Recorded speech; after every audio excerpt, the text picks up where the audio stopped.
Trallalero, tralala, porco Dio, porco Allah. Ça te fait sourire et pourtant tes enfants sont en danger. Une génération entière est en train d'être programmée. Et on va prendre un exemple concret. Trallallero, trallallà, porco Dio et porco Allah. Bah d'ailleurs, cette trend, tralalelo, tralala, qu'est-ce que ça veut dire? Porco Dio, porco Allah, c'est pas du charabia. C'est en italien, ça veut dire Dieu est un porc, porco Dio, porco Allah, Allah est un porc. Et ce son, on l'écoute en boucle. Nos enfants le fredonnent toute la journée. Mais tu sais quoi? Ce n'est même pas le blasphème qui me choque le plus. Parce que ça, on l'a déjà banalisé dans les danses, les trends, les rires. Qui est encore plus sournois, c'est le mécanisme derrière tout ça. Et je vais vous donner un deuxième exemple. Et ce n'est pas une simple musique, comme certains seraient tentés de dire. Non, c'est un outil de programmation neuro-comportementale.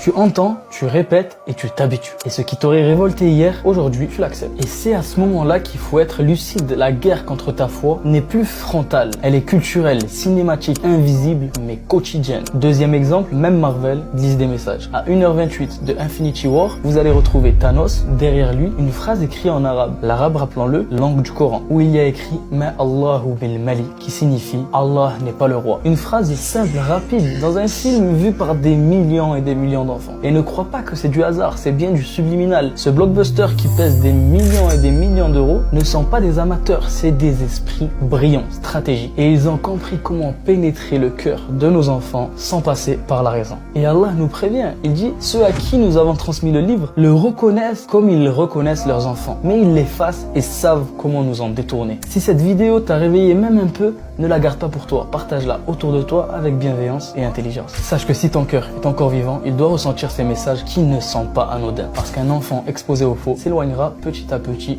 du vrai. Et Allah nous demandera des comptes de ce que l'on a rentré chez nous. Qu'Allah nous pardonne et nous facilite.